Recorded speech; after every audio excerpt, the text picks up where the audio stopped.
Hi everybody, thank you for joining me. Today I want to talk a bit about love. The title of today's clip is The Space, the Hole in Your Soul.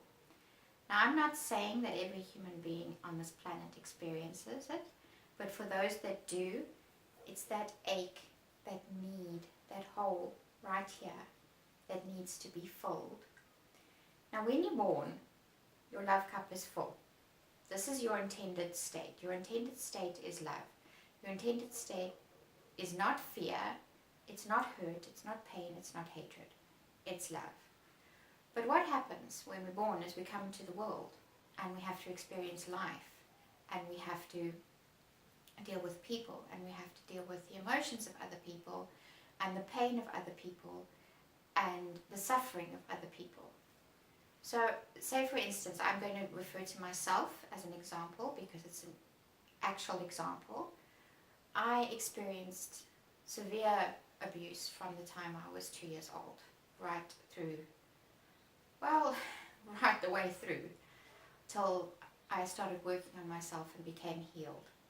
I experienced sexual abuse, physical abuse, emotional abuse, and that hole was really big in me.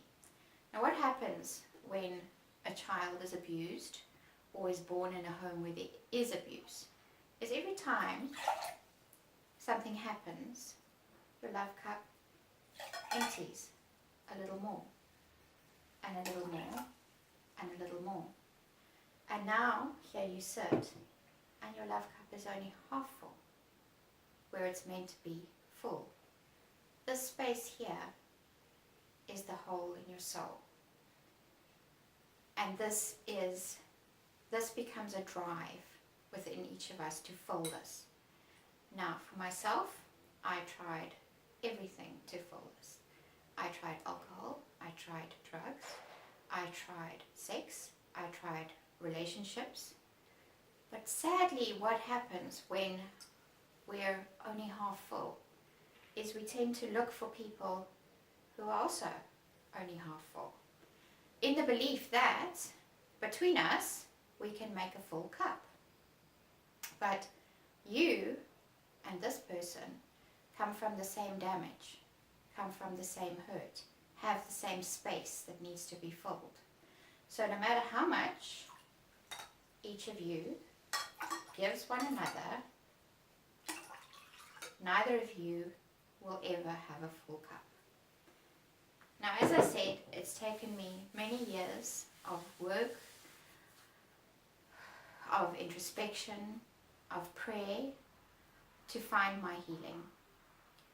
And what I discovered was that that space, that hole, is something that only for me, God, and me can fill. So perhaps your faith, the divine, your higher power, because I think that space is intended. It's intended not to be hollow. You're not intended to be abused, but people will lose a little bit of their love through life because life hurts and life happens. And I think that is intended so that we will look for something outside of ourselves, beyond ourselves, higher than ourselves, to find peace. Not in another person, not in taking too many pills, drinking too many shots, eating too many marshmallows. I mean, gosh, I've had days where it's just, even now, on a really emotional day, something will happen and I'll just want to consume like a packet of marshmallows, like here, now you see them, now you don't. So it's not like, I'm there and I'm sorted and I've got a full love cup. I don't. But I'm very aware that my love cup needs to be nurtured, as does yours. And how you nurture that is by focusing on yourself and focusing on your faith and caring for yourself. I always thought it was a terribly, terribly selfish thing to put myself first. And to be entirely honest with you, it's taken me till this week, this very week, Tuesday this week, to realize that putting myself on the list first is the most important thing. Because I can't give from an empty cup. I can't pour from what I don't have. So when you claim who you are, everything you've been through, everything you've done with love, not with judgment and hatred, but just this is what happened. This is not who I am. And you start to work on the healing process. Your love cup fills. Now, in Christianity, I don't want to scare anyone away, but this is my faith, and I will always claim my faith as being a Christian and a child of God. That does not take away from your faith or your belief. This is my experience. The Bible says, love your neighbor as you love yourself. It doesn't say, love your neighbor, then you'll love yourself. It says you need to love yourself first.